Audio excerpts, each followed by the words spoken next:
I think the principle I try to live by, and this goes to business as well as personal, I think that one of the things I always try and think about is the other person and start there. I've actually written a book called the Start with the User, and that's obviously more from a business standpoint, but it's understanding exactly what someone else is going through and starting at that point. I know, like, it's an easy thing to say, but I think that so often people come to be present with their own agendas going on, and it's very focused internally of like, what am I going through? What do I need from this situation? What's going on?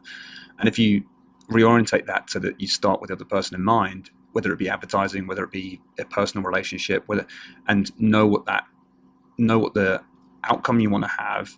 Not that I calculate exactly every outcome in a social scenario at all, but if I understand what someone else is going through and really have empathy, not to say that I'm going to understand it completely every single time, because that's a bit difficult to do that, but at least to have empathy towards that scenario, then starting from that position makes everything a lot easier. And that goes for social, personal, as well as advertising as well. And that's kind of probably the principle that I live by.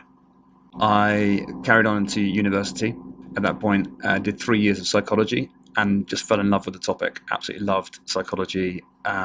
Really dug deep on that, like into my thesis.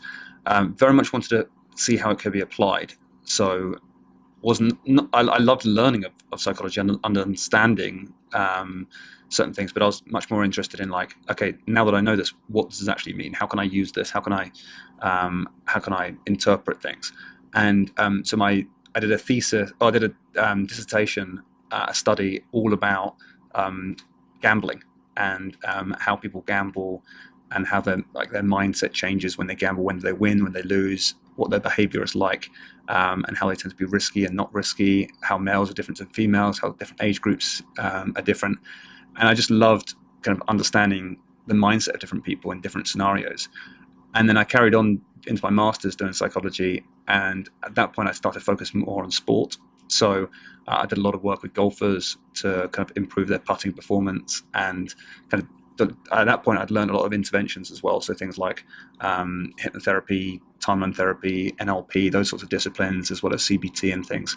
So worked with a lot of golfers to give them certain techniques and strategies that could be applied to the real world. So when they play golf, and yeah, every single one of them improved their golf game as a result of just like getting the mental side right. I literally have no clue about how to actually play golf, but I know how to think and teach people how to think in better ways. And so that was like something I really fell in love with. And I kind of continued from there I moved to London at that point. And so I'm based in the UK, as you can probably tell by the accent. And then when I was kind of started my own company, I had to learn how to advertise my company in the good old days of Google AdWords when that first started. And that was great. That was a great time of advertising. Like now, everyone talking about Facebook and Instagram and things. It was like at that time, it was only Google that was the online platform to advertise, and it was just incredible days. Really, really cheap and very cost effective and very, very effective as well. And so that was like all the rage. I learned how to advertise really effectively for my business there. That was like a therapy business. But at the same time, I didn't have the business now or the intelligence really at that point to learn how to scale a business and grow a business. And what I did is I just had my one-to-one time. So I used to work as a psychologist, working with people for normally anxiety-related issues around communication, so public speaking, presentation skills, that type of thing, and just help them become much more confident. But learning how to advertise and then learning how to just do these one-to-one sessions, got ridiculously good at it and booked out my diary. But then I was like, okay, great. Well, there's like 4 months worth of clients booked in, and kind of just all I knew was to raise my prices. That was my strategy, which worked. But I didn't know how to kind of like, I wouldn't have necessarily thought of things like, oh, well, maybe we can get more therapists and I can train those people up and know how to grow my business and maybe franchise it or whatever sort of thing. So I grew the company, but then I remember one day I decided to try and create a video when no one was using video at the time. Tried to create a video, recorded it, put it on my website, and I was sending a load of traffic to my website anyway. But with the video, it tripled my conversion rate overnight. And I remember just waking up the next day and thinking, oh my God, I've spent too much money on advertising because I've got too many leads coming through, because it's like really regular numbers at that point.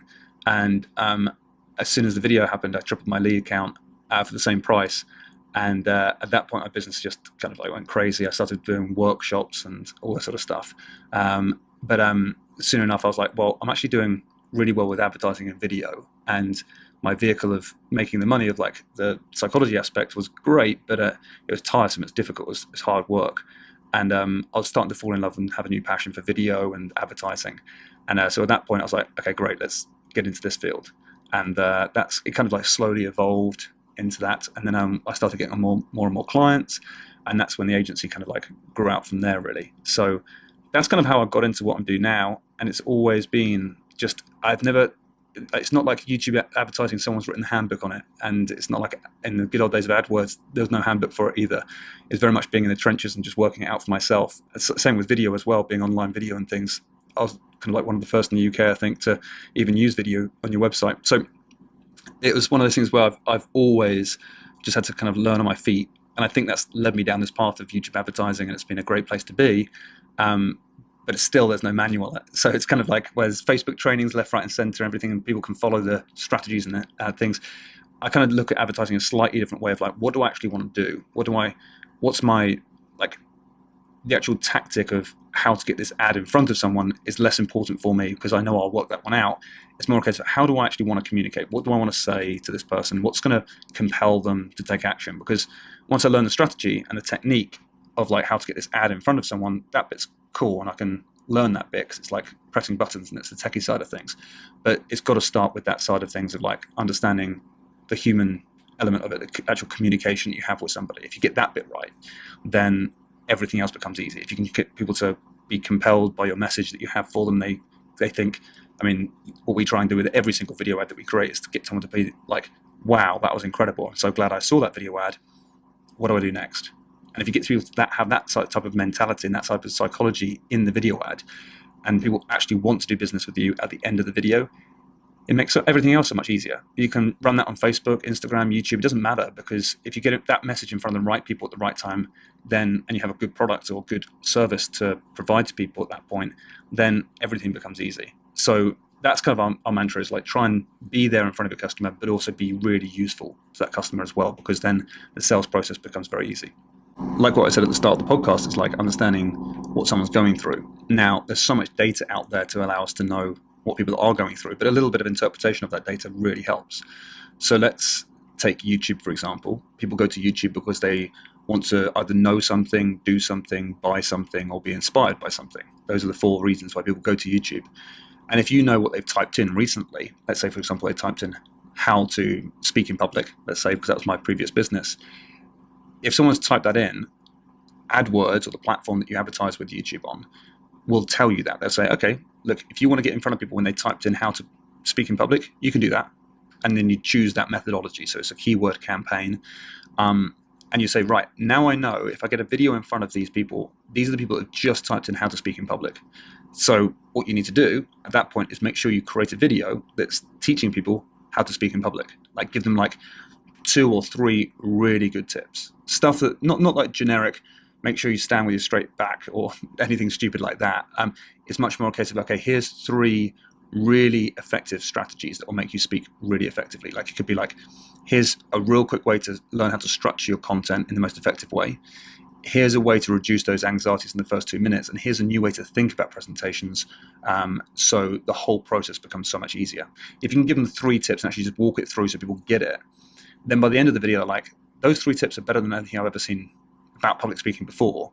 And if you say to them, hey, if you like this stuff, we've actually got a free webinar that's going on that's going to go into much more detail about this. Or it could be, if you're a one-to-one coach, you can say, hey, if you like this stuff, you should come and book a session with me, or come to one of my free events, or whatever you might have that's the next logical step for someone to take.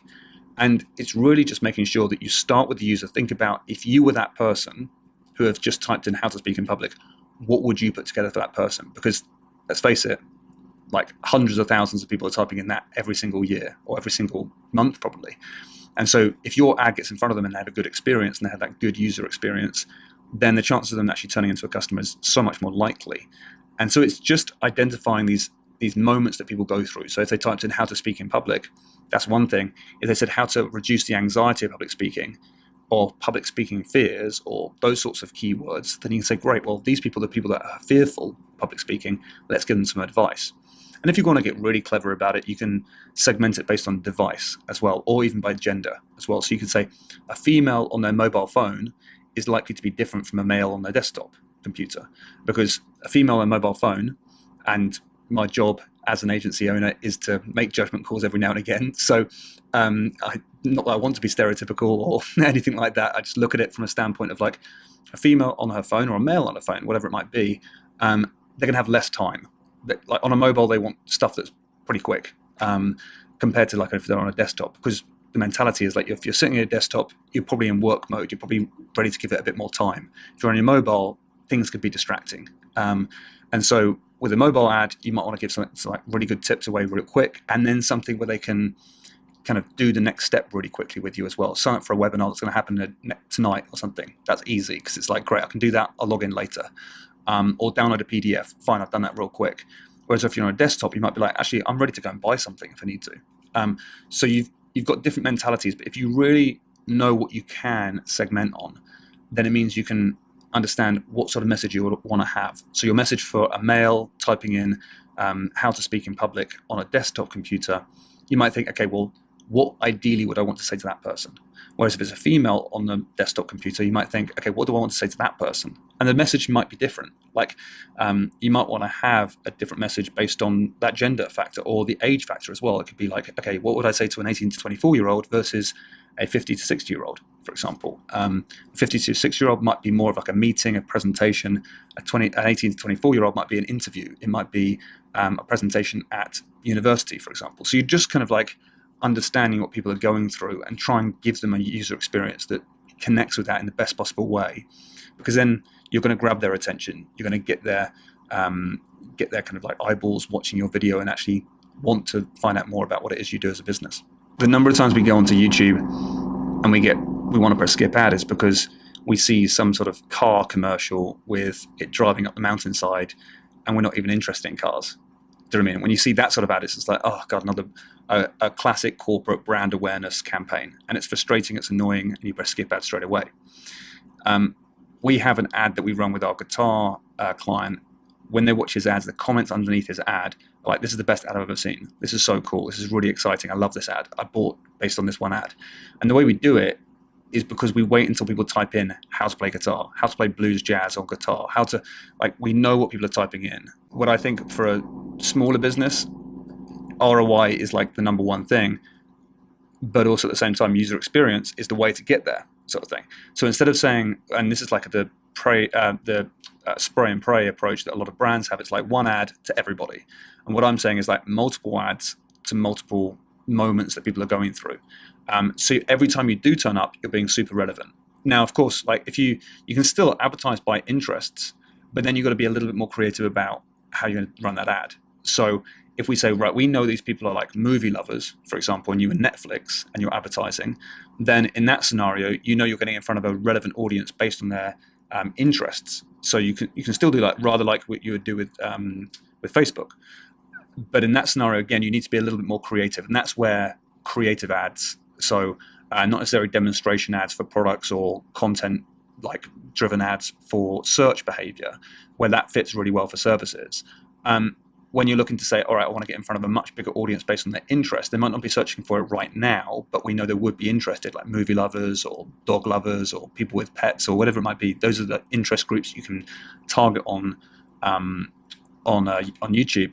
When you do that, that's the sort of thing where you say, okay, we know they're going to be slightly interested in our ad, but maybe we need to be a bit funny, or maybe we need to like raise something a little bit more kind of like that people are going to start thinking about. So you kind of get that brand awareness out there. They get compelled by like, hey, that was a cool video. I like that. I wasn't looking for it, but it's still a cool video. Because at that point, you've primed them basically. So you're like, hey, I love that. And then through remarketing or what's called retargeting on Facebook, it's exactly the same thing. But you can take all those video viewers who loved your video, maybe they commented or liked it or subscribed or just watched it for a period of time. You can segment that audience and say, all right, we'll follow those people up with this ad that's a bit more, precisely, yeah, exactly, yeah. So they call it remarketing. Yes, it's exactly the same thing. But so you can do it off the video views, which is really cool. So like sometimes you're thinking, I don't want to just have like a straight sales ad to an audience that could be interested. I prefer to give them a really, really good experience, not really have too much of a call to action, but just say, hey, look, hopefully you love that ad. And now let's follow those people up with remarketing. And I would say that there's a lot of companies out there that advertise in a very effective way. There's a lot of companies out there who advertise in a very poor way. But it's all coming back for me to go back to the user experience. It's the way up of like user experience and ROI are not mutually exclusive, and they shouldn't be. They should be tied in with each other. So the best way to get a viral video out there that people absolutely love is to create a video that people love, but also does a really good job of selling. Because then if you know that you put $1 into that ad and you get $2 back from your return, you're like, well, we can make it go viral via just spending money now. And so we've got lots of videos out there that have got like 5 million plus video views, because they're working, because we can keep on spending money on them and people love the video. I mean, you don't have the fatigue thing that you do have on Facebook. With YouTube, it's like we're constantly in front of people who are looking for this information anyway. Whereas with Facebook, you're bombarding an audience who have basically got an interest. At some point, they're going to be like, I've seen this in my newsfeed too many times, I'm just going to skip past it, and it thus becomes a little bit too expensive, and therefore that fatigue kicks in. So you can build these really nice user experience journeys, whereby with YouTube they might see one of your ads, then we make sure they don't see it again, and then because we can exclude that audience from seeing it more than once, and then say, right, we'll follow them up with a second video, and then we'll follow them up with a third video. So we have this like cascading or sequence of events where we decide how that story is played out. And when you do that, then you can get really creative with what your message wants to be. So it all comes back to like, what do we actually want to do with a customer? Like, and the best way of doing this is to imagine like we don't have the internet. Imagine if we had like a physical store and we had customers coming to us every single day. What would we say to them? How would we bring them into the store? How would we communicate with them? What would you say to make them like feel like that's such a cool experience? I'm definitely gonna come back to this store again. If you can build that in to your video ad campaign, and then that's kind of what I want to do, but I want to do it online now. Obviously, that means that things have got to change a little bit. There's boundaries that can change slightly, but at that point, you're going with the right mentality to go and advertise. And that's what I think the real trick is to advertising, is to say, how do we treat this person in the best possible way? And now how do we actually make that work online? If you come with that mentality and then you figure it out, how you actually deliver that kind of like those ads, then as a result, you find that you get really, really good ROI. And it's not down to a simple trick or a strategy or what's working now. It's kind of like, let's look at this from a bigger picture. Let's look at what we actually want to say. What do we want to do with, like, how do we want to give our kind of like ads and our value to people that's going to be relevant and helpful for them? If you get that bit right, then conversion just follows along nicely anyway. The more relevant you can be, the less creative you need to be, because let's say, for example, if you were to think about the first time you got into podcasting and you were to play that customer journey backwards to be like, all right, now you're live with your podcast, right? And you go all the way back, there would have been a point at which you thought, how do I promote my business, maybe? Or how do I get out there? How do I get people to know about me, maybe? And then you follow that line along to be like, all right, well, now I need to get a microphone. What's the best microphone for podcasting? Then you might be like, how to do a podcasting show, or whatever you would like, all those like interview techniques and all those types of things, or interview techniques for podcasts, for example. If you play it backwards and you think about all these different things that your customers would be typing in or would have typed in, you can then be there for them when they need you to be. And if you're relevant in those places as well, they're going to fall in love with you. So let's say, for example, someone types in best podcasting microphone sort of thing, and they see a video of you. You're not selling your podcasting course. All you're saying is that, all right, let me talk you through 3 of the best podcasting microphones, why some of them are really good, why them like the different prices, and what way you want to get started with things. You just give them really good content. And at the end of it, you're like, hey, look, I hope you enjoyed this. Please subscribe if you're interested in podcasting. Oh, and by the way, I've actually got a course on podcasting if you're interested. You can click here to find out much more. So a really soft call to action. But you've given amazing advice, but you do it for every single moment that they were thinking about podcasting. So how do I ask questions on a podcast? How do I get the best guests on my podcast? Anything like that. You keep on showing up and giving them really good advice. And you keep on just subtly letting them know about the fact that you've got a podcasting course. They're going to be like, this guy keeps on popping up. It keeps on giving me really good advice. Like, why would they go and buy from someone else now? They're going to want to go and buy from you because they know that your content's amazing. They're going to be like, I already have an affinity with you. I know who you are. I like your stuff. I trust you. And your podcasting course is only this price. It's like, sweet, let's do it. And that's exactly like the mentality you want to have. Like, keep on turning up, being useful, being valuable, and then it's this evergreen system that's working for you. It's like content marketing on steroids in a way. I hate using that phrase, on steroids, but I said it, so there we go. But it's that type of thing, right? It's kind of like you're making sure you're amplifying your content to get in front of people at the right time, so they just keep on building this brand awareness of you, but loving your stuff. And then the whole process becomes easy. Otherwise, with someone like Facebook, and I'm not going to say that Facebook's not great, because it is amazing, but it's just you have to take a different approach with Facebook. You're getting in front of people who are interested in podcasting, but you don't know if they're already doing their podcast, or if they're just thinking about it, or think, oh, I'm just interested in it. I probably will never run one, but I'm slightly interested in it. And so you're getting in front of all that audience, and you don't know where they are in their buying journey. It's difficult to isolate that.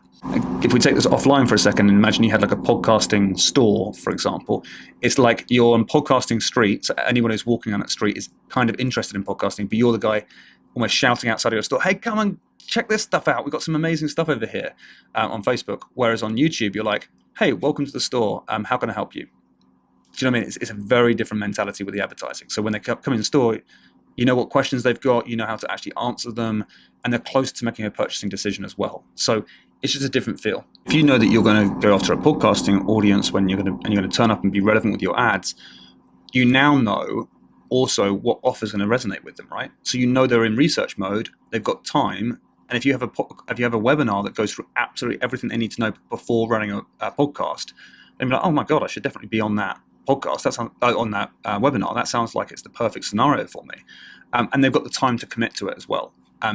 Whereas something like for me, I'm selling my agency, for example, when I kind of do advertising.